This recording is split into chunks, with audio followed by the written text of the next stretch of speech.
Hey folks, welcome. Dave Brannen here for Ask a Lawyer Live, coming to you Wednesday. Apologize for not being here yesterday. I got delayed in my travels coming back from visiting my in-laws. So I was stuck on the road, wasn't able to get back in time, unfortunately. But today we're going to be covering an employment law topic. We're going to be looking at the difference between layoffs and wrong one right here. Layoffs and a job termination. So a job layoff versus job termination. What's the difference? What are your rights? We're going to dive into that today and talk about it. I'll be taking your questions. The questions can be really on any disability or employment law topic. Those are my areas of specialty. If you have other legal questions, I can do my best to answer, but probably no promises on that. Let's take a peek at this. So let's dive in. Let me get my notes up here. Please put your questions in the chat if you have any, and I'll be happy to answer them. All right, let's dive in here. So why does it matter if you're laid off or if you're terminated? Well, if you've recently been laid off or terminated, it's important to know which one it is. Often these terms are used kind of interchangeably, but they do mean different things.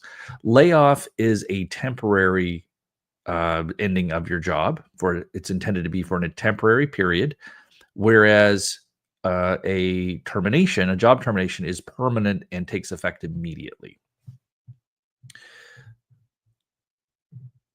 Let's take a look at the differences here. So the differences are, again, a layoff. I'm getting ahead of myself here. A layoff is temporary, and it can happen when your employer just doesn't have enough work for you right at the moment, but will have enough work in a few weeks. A termination is a permanent end to your employment, and whether you're laid off or terminated, different laws do apply to the situation. So let's take a look at that a little further here. Now, when you're laid off, you're technically still an employee, but that status won't go on forever. After a certain number of weeks of being laid off, and it depends on your province, a layoff does eventually become a termination, a job termination. A termination, on the other hand, immediately triggers the employer's obligation to provide you with notice or pay in lieu, as they call it, of notice. So they can either give you notice or pay you out for the appropriate amount of time that would equal the amount of days of weeks of notice that you'd be owed. All right. Now, the impact on your employment rights. So a layoff does not automatically trigger your right to severance pay. Each province, like I said, will have a certain amount of weeks that you are allowed to temporarily lay off an employee, so it won't trigger right away your rights to termination pay. Now, a termination, on the other hand, immediately would get you the right to have termination pay. So knowing whether you've actually been laid off or you've been terminated is very important, because in one situation you have immediate rights to severance pay, whereas with the other you do not. All righty. So let's just look at the law here a little bit. Each province has its own rules around layoffs and how long they can last, but typically layoffs are limited to around 13 weeks for a temporary layoff. And in some provinces, layoffs can go longer if certain conditions exist. Now, for a layoff to go beyond 13 weeks, they can go up to a maximum of around 35 weeks. But again, it's a little different for each province. What I'm referencing is in Ontario. You can go longer. An employer can go longer if you continue to give the employee certain benefits. So if you continue to be, for example, on the medical benefits plan or some other tangible financial benefit related to your employment, then they can extend the period for more than 13 weeks. The most common one is that you continue to be on the medical benefits plan. Now, if you are not recalled to work within 13 weeks, or if you have like a medical plan and this is an extended layoff, if you're not recalled to work within the layoff limits, then it is considered a constructive dismissal. Now, the limits on layoffs come from the Employment Standards Act in each province. I should clarify that. That's why I said in Ontario, it's 13 weeks for a temporary layoff. And then there's a longer layoff period in Ontario for 35 weeks if you continue to have a financial benefit from the employer. Now, each province will have a similar kind of short and long period of layoff, and you'd have to reference the statute, the Employment Standards Act, or the equivalent for your province. All right. Okay, here we go. So when you are terminated for without cause, which is what happens if you are not recalled at the end of a layoff period, it's the same as if you had just been terminated. You will be entitled to, excuse me, you'll be entitled to your minimum notice or the notice you're entitled to at common law. Oh, sorry. Got my allergies are kicking in here. Okay, we're almost at the end here. So what must employers do? Employers have to give you notice or they have to give you pay in lieu of the notice. They can do either of the two things. They can say like your job is going to end within X amount of weeks, or they can just pay you out for those amount of weeks right now. And typically, in the case of a layoff, if they're not intending to bring you back to work and have you work, then they would just have to give you the pay in exchange for, rather than having you come back and work for that period of time. All right, so what can you do if you've been laid off? Well, get legal advice is often a smart thing to do, essentially because you have to make sure the time frames of whether this is a temporary layoff or an extended layoff. You might need legal advice on that. And also at the end of the layoff period, if you're not recalled, it is a constructive dismissal. Constructive dismissals are tricky, so it is often better to get legal advice to make sure that this is in fact going to be a constructive dismissal for layoff. Excuse me. Now, you do want to keep records. Keep records of any conversations you've had. One thing to keep in mind as well is that not every job is subject to layoffs.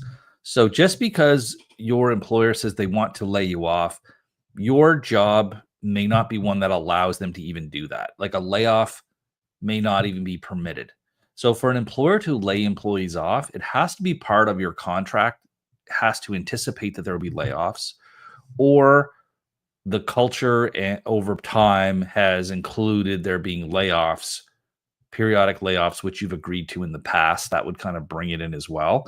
If that's a workplace norm, it either has to be a workplace norm that you've agreed to and it's kind of incorporated into your contract, or your contract has to specifically allow for layoffs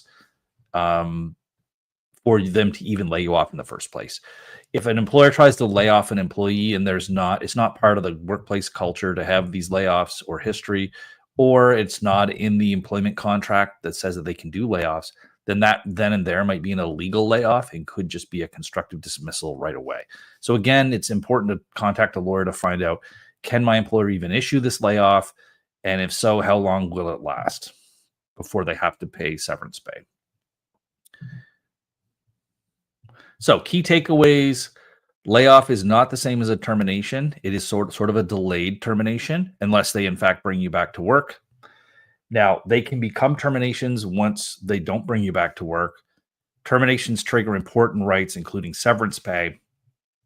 And don't rely on what the employer tells you. Get legal advice, because again, it might be that they're not even allowed to do a layoff, or you will have to figure out like how long are they allowed to keep me on the layoff before I get called back. All right. If you have questions about this for your own personal case, certainly you can ask them in the comments here. You can also book a free consultation with our firm and speak with one of our disability and employment consultants. They can give you an overview of your basic rights. And then if you have more specific legal questions, you can always arrange time to get legal advice from a lawyer. Okay. Let's take a look here. Let's dive into questions. I don't see anyone has any yet. So what I'm probably going to do is just dive into, if no questions are there, I'm just going to dive into answering questions on our forum. So just give me a second to bring that up.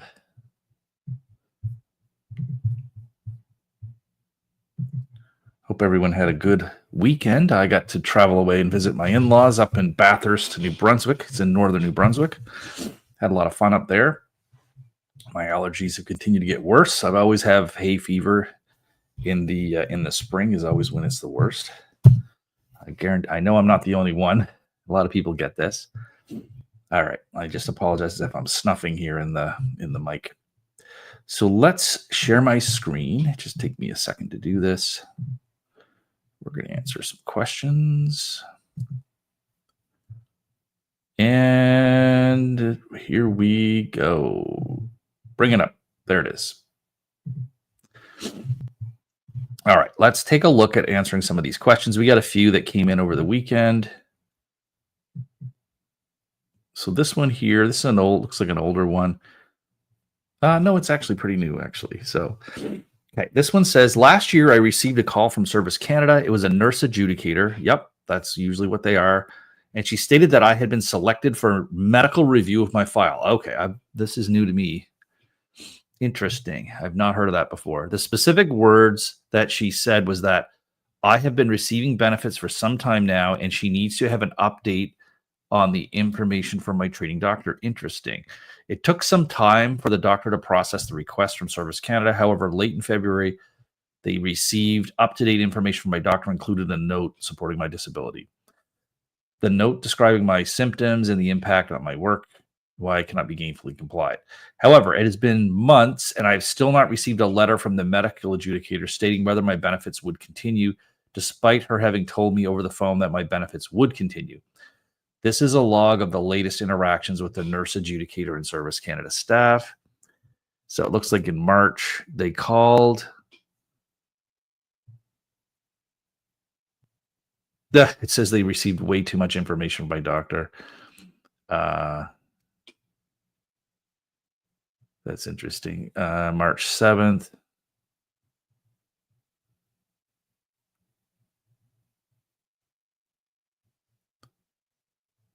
Okay, so it looks like they got, there was a bunch of information was sent, and then the nurse wanted more specific stuff. Looks like it was sent.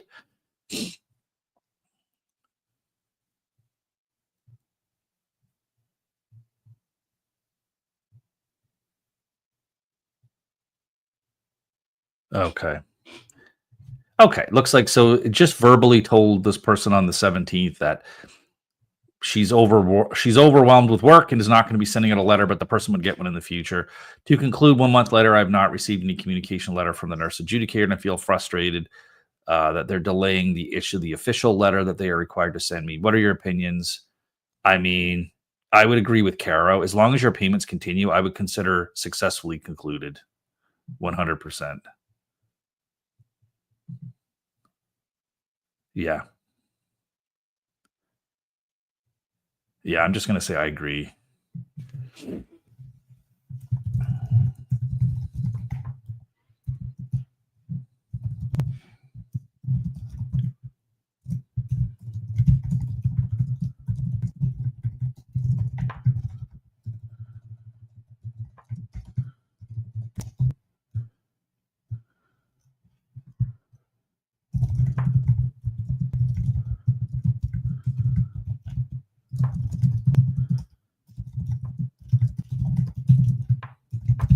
There. I doubt this person's ever going to hear from them again, quite frankly. I guess I have heard of them doing these types of reviews, but it's very uncommon, but I guess it does happen.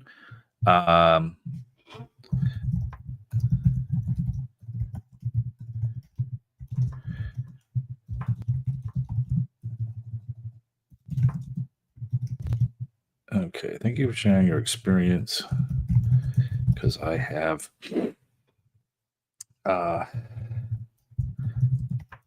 I knew these reviews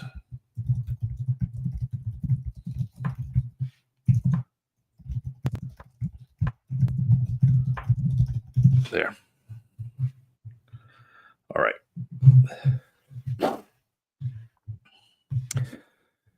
Okay. Oh, we got one of our viewers saying, let's see here, I sent a question via email. Oh, wow. Okay. Let's go have a look here. I am definitely not up on my email from the weekend. Let me just see if I can find it. Let me see if I can find it.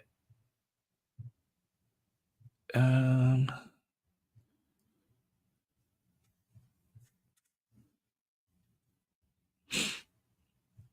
did you send the email to our support?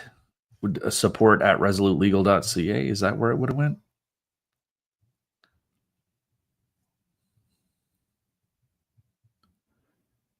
Yeah, I got a million emails here. Sorry. I have not gone through them all today. Okay. Just 1 second. I'll see if I can get my staff to forward that to me. Just bear with me here. I'll do it right now.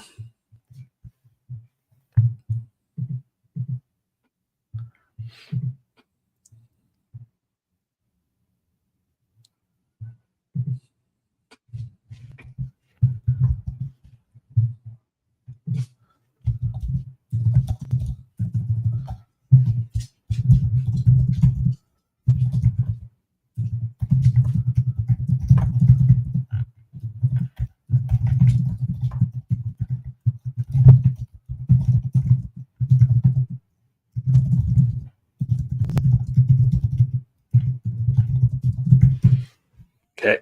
I'll see if I can get someone to forward me that question. I don't think I can log in. I haven't logged into that support email forever. Give me 1 more second here. I'll check something else.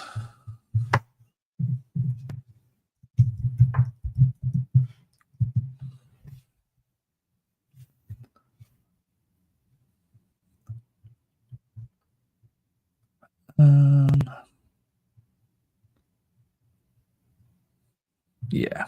No, I don't see anything here in my email. So I'll see if she can forward that to me.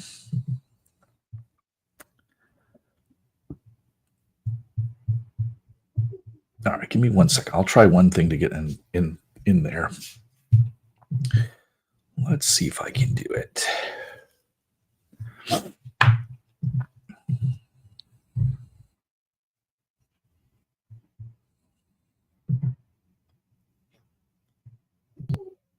Oh yeah, I found it. Okay. So just bear with me here.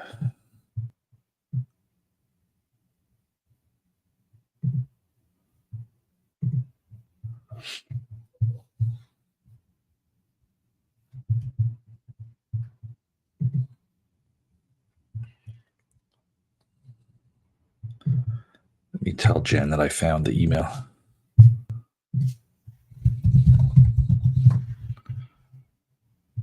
Okay.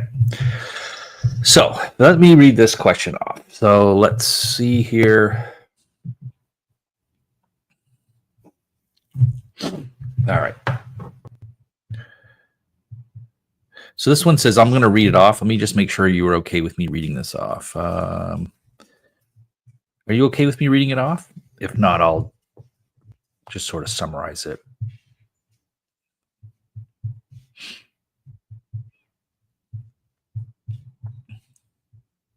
Okay, perfect. Okay, so this one says, I currently work for a police service in a province in Canada. Earlier this year, I requested an accommodation to move to a different shift schedule due to my grandmother's illness. My common law partner, who works for the same schedule and for the same organization, was unable to assist with her care, which is why I asked for a shift change while continuing to perform my existing duties. My request was denied, and I was ultimately forced to go on short-term disability. Now I'm approaching long-term disability with minimal support from my employer, who claims this type of accommodation must fall under family status accommodation. Something they say is nearly impossible to obtain. That is not correct. It is not nearly impossible to obtain that. Despite this, I've tried to arrange shift switches, applied for other roles, and consistently advocated for return to work, all of which has been denied or was not successful. Do you have any advice or suggestions? So there is such a thing called family status accommodation. It is not nearly impossible to obtain. It just might be through your employer because they may be difficult There might be unions involved. I'm not sure based on what you're describing if you're involved in a union. If you're in a union, then it does have to go through your union. You have to kind of file a grievance and go that route. If there's no union, then this type of thing could be handled through ultimately through a human rights complaint. And I agree with that family status is a little trickier, but it is recognized as a ground of discrimination. And if employers just have to, they have to make reasonable accommodations for legitimate family circumstances. So in this case, usually what it is, it's going to be childcare obligations, but it can be other things. But that's usually what you see in these cases. It's people need a shift change or hours of work modified slightly, so because they have to pick up their child after school or drop their child off or that kind of thing. Employers are required under the Human Rights Act to make those types of accommodations because of this family, its family status. Now, this one again, let me just read it again. So it's your grandmother's illness.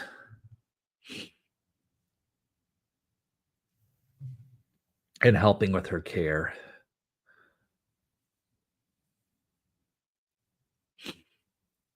Yeah, this is one I would have to kind of look into and just see where the law, like where the cases have come down on this one. I haven't seen this example before, but it would be something that the employer would have to look at it and see what you're proposing, and if it's not something that's going to be really disruptive to them that they could accommodate it, then this is the kind of thing that could fall under family status accommodation.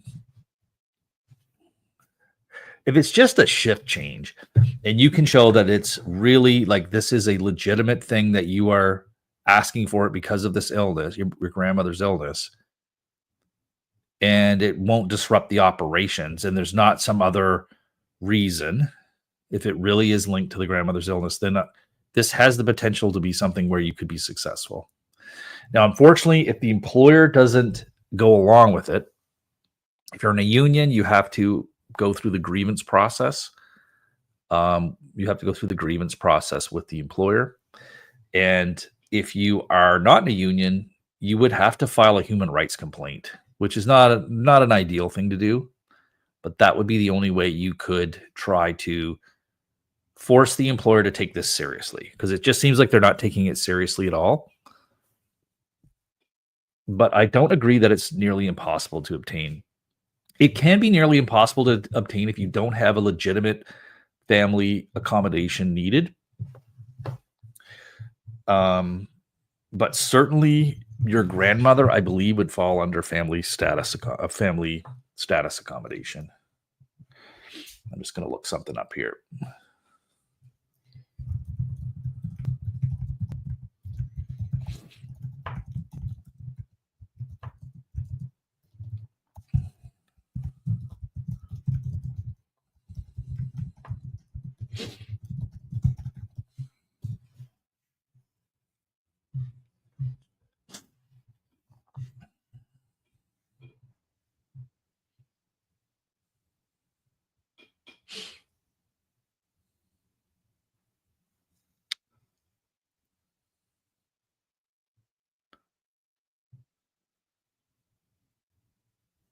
Now, one thing I'm just looking at here that I should clarify. So family status,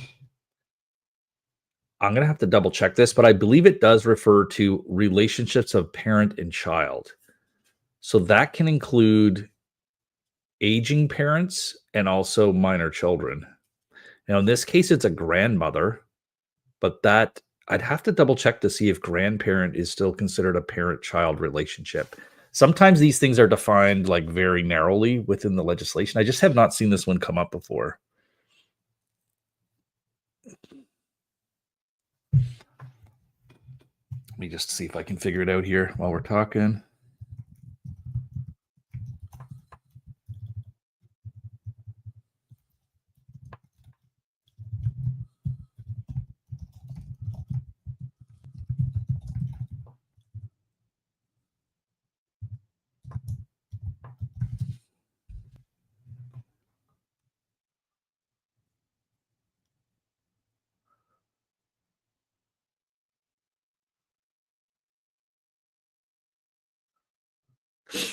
Yeah, so it likely the idea of parent and child is going to be something that is they're going to probably look to broadly interpret that.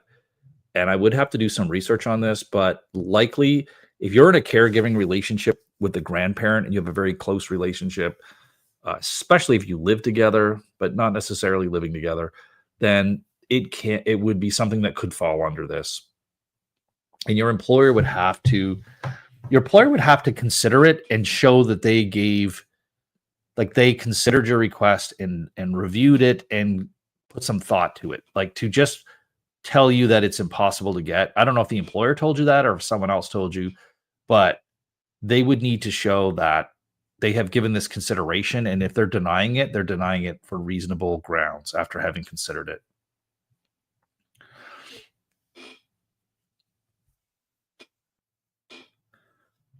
Now, you would have to show that there's no reasonable alternatives that you're able to get other than this accommodation, and that not having this accommodation would result in really negative outcomes, like you losing the job or not being able to, like the parent being at risk and this kind of thing. But it's not impossible. It's not impossible to show. So you would want to document the type of help that you're doing, the scheduling around why your grandparent needs help at this time. You want to propose what you think would be the least disruptive thing to your employer that would still meet their needs. And it sounds like a shift change is not that. I just don't know how your employer might view that as more disruptive than you, but maybe not. I don't know. You'd have to be specific on why this shift change would help with the caregiving of the parent.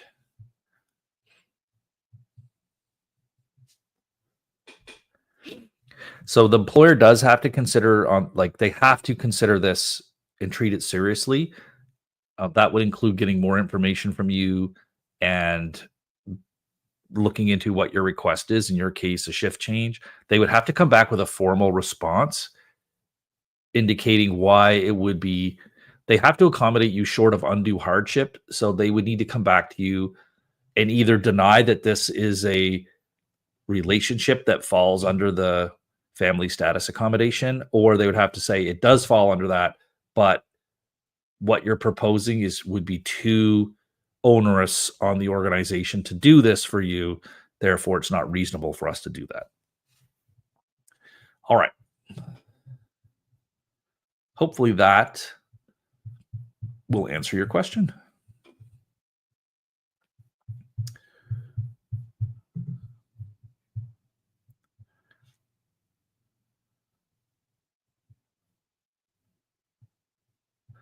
All right. So next question is there a way to communicate with CPP disability adjudicator electronically? It has been voicemails back and forth. I do not think so. I don't think they will engage in email because I think the danger for them in communicating by email is they would sort of be like me. You go to email jail where you literally could spend your whole day doing nothing but deleting, responding and stuff to emails and can't get anything else done. That can be an unfortunate thing. So that may be where the problem is. That's probably why they have limited it.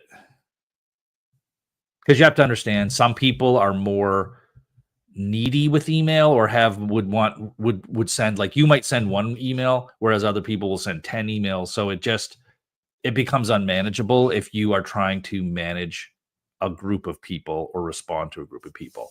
That's why I have people helping me with email. I don't see a lot of email that comes to me. Some of it will just be forwarded directly to staff members. So certain types of email I just can't respond to. Otherwise, I would never be able to get anything done other than my full-time job would just be email. It literally could do that. So that is probably what's going on there. I don't think there is any other way to communicate directly with them. I know voicemails are terrible, but the best way to communicate would be just to send email. I don't know if you can upload things onto the My Service Canada. Probably not. I'd have to log in, and I logged in there for a while to see what's new with the My Service Canada service. All right, so this is just another one from the person who was asking about the family status. Says here, the employer HR was the one who mentioned it would be impossible. Am I forced to apply for long term now as they have not taken it seriously? Thank you very much for your help. Okay. Yeah. Yeah. You may have to apply for the long term, unfortunately. Um, it sounds like I guess I don't have all the details, but it sounds like the stress of the situation is what's causing you to be on long term disability. Um, but I assume that's what's going on. Certainly, if your long-term disability insurance company thought that the only reason you're on long-term disability is your employer isn't accommodating a shift change, then you would never get approved for long-term disability. So I'm thinking there's probably more to it than that, but this is possibly something that is a contributing factor. But just keep that in mind with your long-term disability. You'd have to be careful about blaming it on the employer for something like this, a failure to accommodate, because the insurance company would latch onto that as a reason to deny. They'd say this is not a disability, this is a failure to accommodate issue, and it would deny the disability claim. But if you run into any issues, just reach out to us. We can look at it confidentially with you, and get more of the details. All right. I'm going to share my screen again.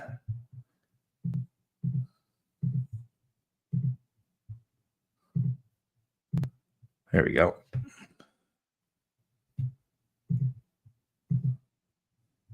There it is. So let's take a look at some other questions we got coming in through the disability forum.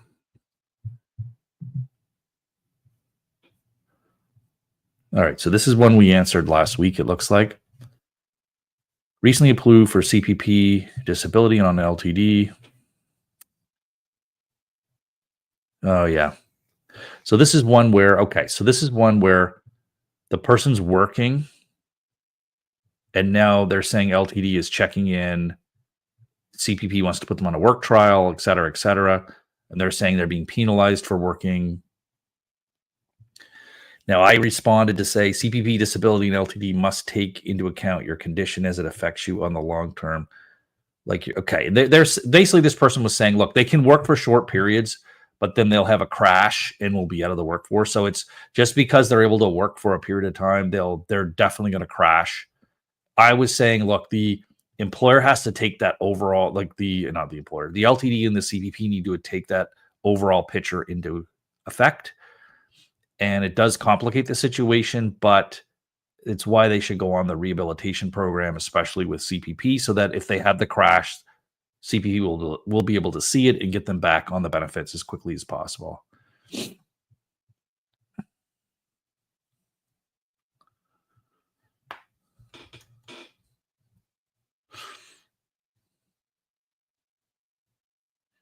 Yeah, and they just responded to say that Manulife now wants updated medical. Manulife is a LTD insurer. Yeah. So that is super frustrating to constantly have to give new medical information. All right. Let's look here.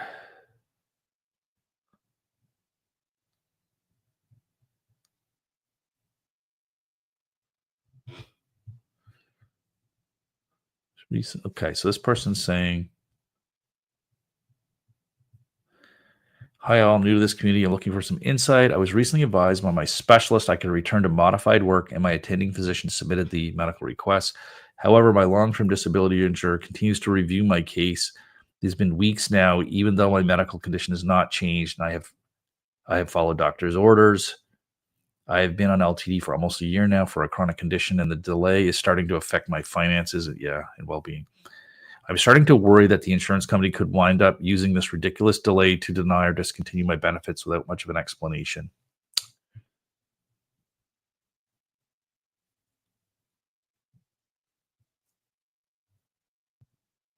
Yep.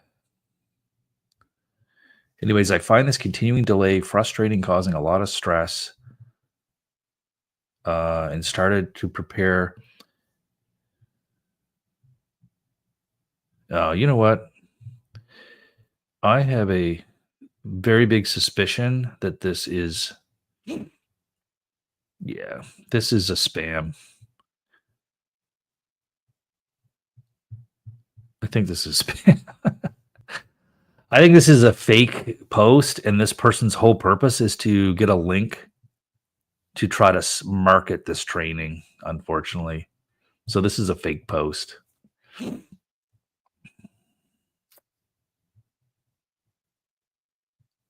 This is a fake post.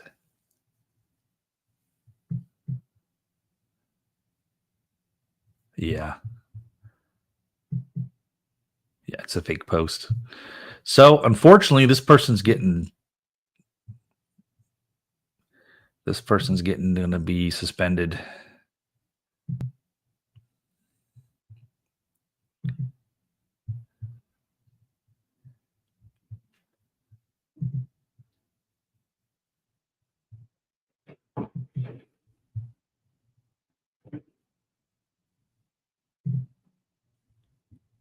There we go. It's against the rules to come on here and spam to try to sell other products. So I'm quite confident this is a fake post. And this person is just trying to, no one writing this thing would link over to this training that they're trying to sell. So I think it's a fake post. If this person's watching and wants to reach out to me and try to convince me otherwise, you can do so, but I think it's a fake post. We've had this in the past, so I can spot them pretty quickly. All right. I don't know if anyone watching thinks that I'm a little harsh on that. If you don't think that might be a fake post, but I'm quite certain it is. Almost guaranteed that it's fake. So it's just someone in marketing. They will come on here. They'll just make it up. They're not really in that situation. And they'll either try to do it to farm information out of our users, or they will link. It may not even be that they're trying to sell this product to anybody, but they're just trying to get a link from our forum back to it's like creating backlinks. So it's a marketing plan where if you create a backlink from our forum back to this product, it helps Google think that this is a more important product because there's like backlinks coming to it from these places. So one thing that marketers will do is they'll go into different forums, join the forums, pretend to be a user, then start creating these links back to websites and things that they're involved with, and for the purpose of marketing and just taking advantage of people in our community. May not be doing any direct harm to anybody, but it's just wasting people's time answering questions that aren't legitimate. So I'll do it offline, but I'll go find that user and make sure they're banned. If they want to, they'll get notice that they've been indicated as a spammer. So if they reach out to me and convince me otherwise, but I don't think they're going to be able to convince me, but I'll keep an open mind. All right, what's this one? No one's answered. Says, I was wondering, I've been on workers' compensation, lost wages for almost 2 years, and it looks like I will be considered disabled until I'm 65. Wondering if I'm able to collect workers' comp wage loss as well as Canada pension. Yeah, you can get both. Oh, this is a flag too. Oh my God. Why is this a flag?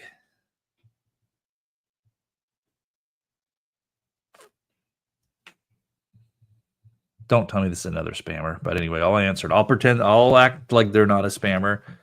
Yes, you can apply for both workers comp.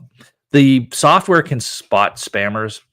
It has ways of detecting. So it may have just may have flagged this thinking it was a spammer because it either types too quickly. Like it knows what bots do as well. So the username is a little suspicious that it could be a bot. And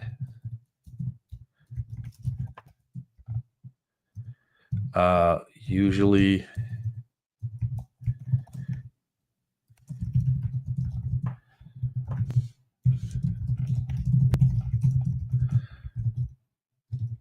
so the workers' comp, just in case anyone's interested, when you're on workers' comp, you can get CPP disability, but the workers' comp will offset or deduct the CPP disability amount from what it pays you. Sometimes it deducts the full 100% of the CPP disability, and sometimes less.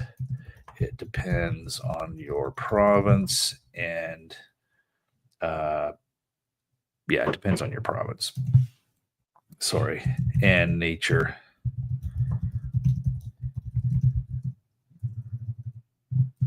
Okay. So we'll see. This person could very well be a spammer as well. A more sophisticated spammer will ask questions, and then they won't start. They'll do this for a while before they start putting their links in back to other things. So we'll see if this person's a spammer or not. It looks like the software thinks they're a spammer, but we'll see. Okay, let's go back and see if we got any more here. Canley. Hey all, I'm submitting additional material for my request for reconsideration for CPP. I have found several cases on Canley. So Canley, for those of you who don't know, that is a publicly available case law search engine. Okay, so what it takes is all the court decisions and puts them in a spot where you can search them up. And court decisions are important in Canada because that is part of the common law.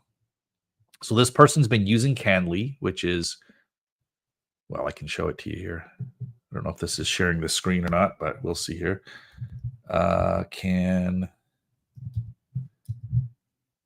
Yeah, it's not. I didn't think it would show actually. Okay, you can go to Canley. It's not hard to do. It's literally as it's spelled here, Canley. I've used it in the past. I have a paid. This is a free one. I have a paid one that I use called Westlaw. It's just a little more higher end search engine. It has AI and different things that lawyers would want. But anyway, getting distracted here. So this person's been using Canley. They found several cases that directly support my case and could be huge, but they are related to ODSP and not CPP. Will that make a difference and hurt me if I reference those? Okay, yes, you don't want to reference.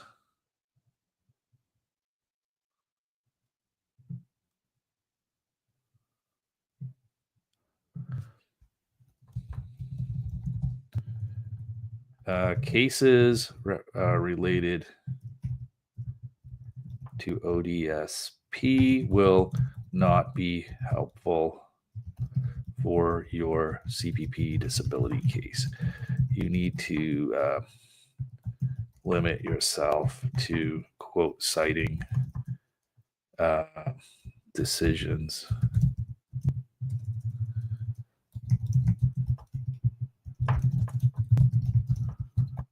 There. Yeah, you can't really, that would not be helpful to cite those other cases at all.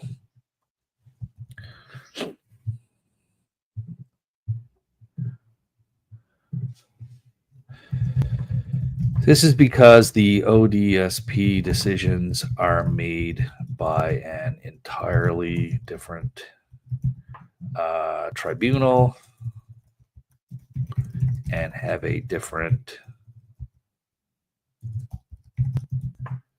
and have different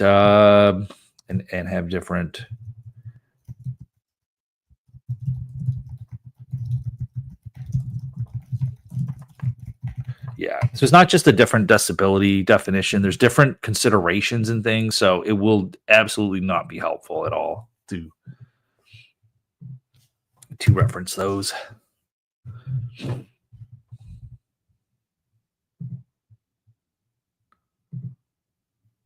There we go. There we go. There. That's a reasonable thing to do, though. But it's one of the first things you learn in law school is how case law works.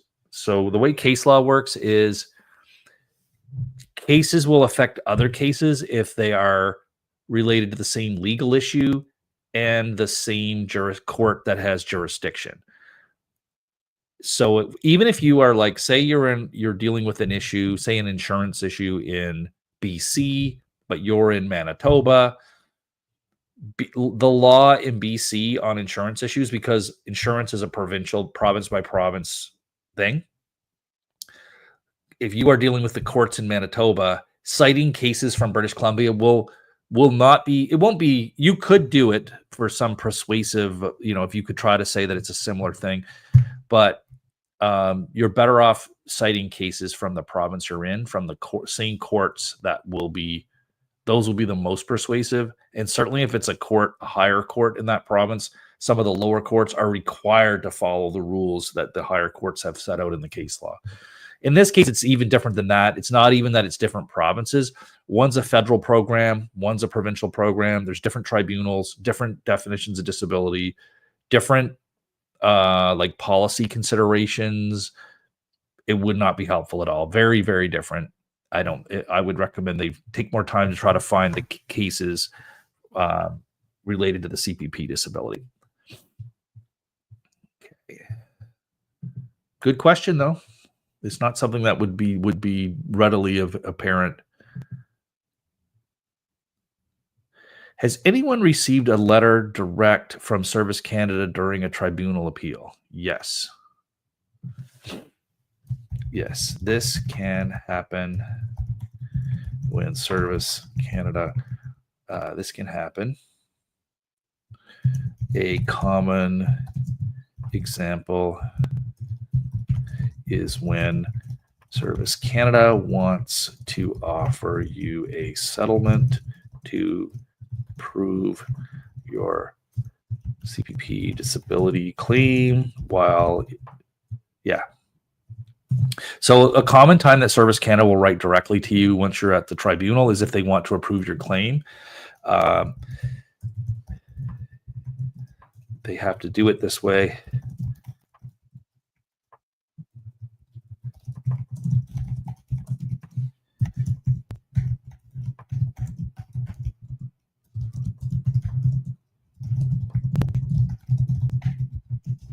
They can't unilaterally, like before you file your tribunal appeal, they can just unilaterally approve your claim at any point. But once it's at the tribunal, they're not allowed to just approve it because it's now before the tribunal. You'd have to agree to the approval and agree to remove it from the tribunal, right?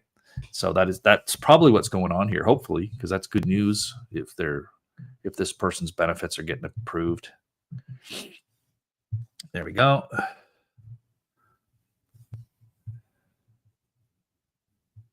All right. We had a lot of questions here today. I guess we were away for a bit. What's this?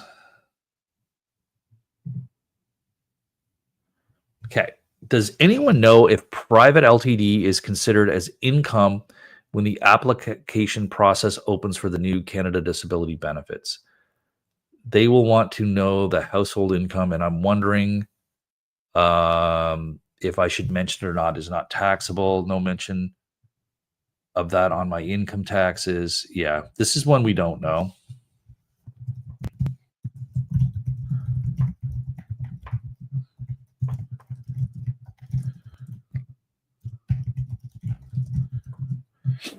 From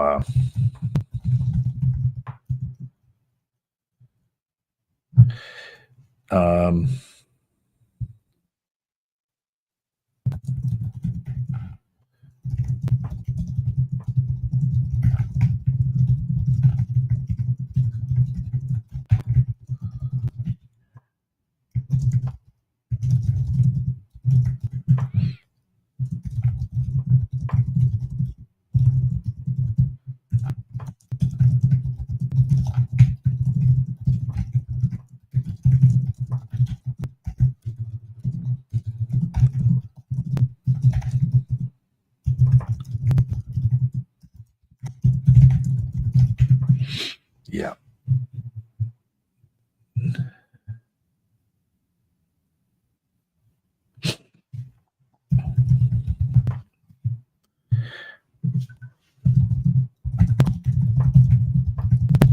So once the application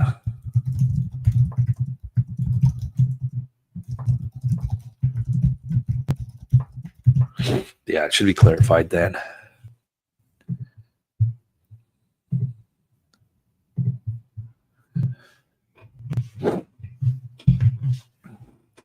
The reason I think it will be here, I should probably add it in here.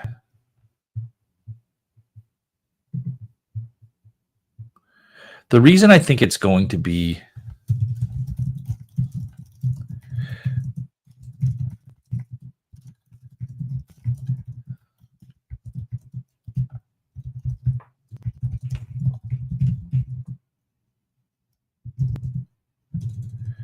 for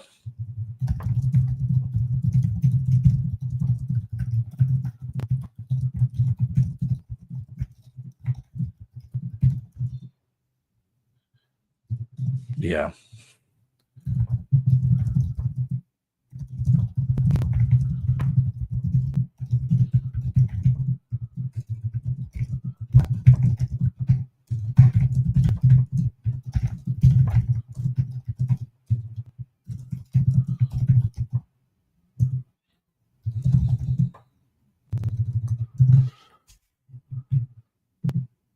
Yeah. I just think there can't be a situation like you could have LTD. I've seen people with LTD benefits of $10,000 a month for LTD benefits. So you couldn't have a situation where someone earning $10,000 a month from LTD benefits would still get the Canada Disability Benefit. It would make no sense.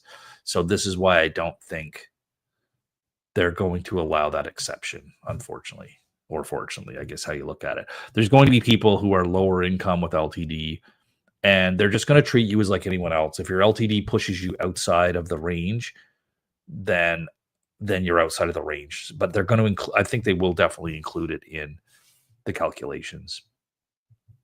But again, we'll have to wait and see. I'm just going on what I think, but I've definitely been wrong on this stuff before.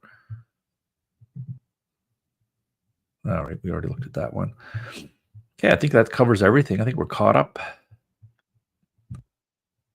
What's this one?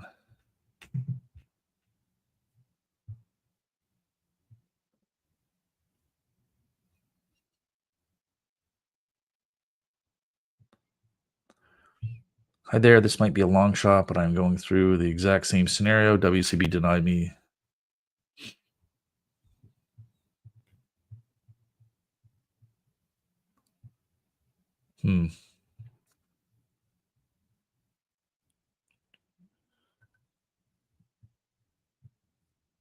Yeah, I don't really like people posting their email in there.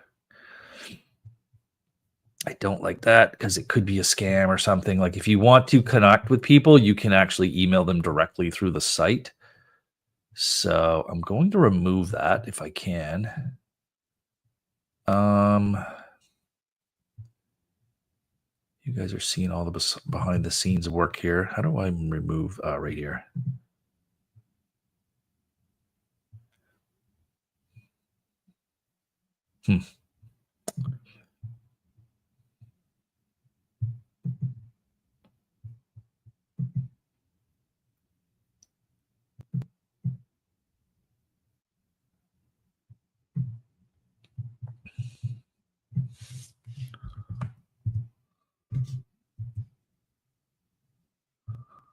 There, I'm just going to take that out. All right. Well, folks, I'm going to leave it there. I've got to go wash my stepdaughter's car. Somehow I agreed to do that for her. So I'm such a good stepfather, I guess. But some days anyway, I'm going to go get busy doing that here this evening. Hope you guys have a good night. I'll be back tomorrow with our weekly live call-in show. So if you want to call in tomorrow, can't believe it's Thursday already, but you can call in tomorrow and you can ask questions live on the air. Hope you guys all have a good evening, and I'll see you back here tomorrow.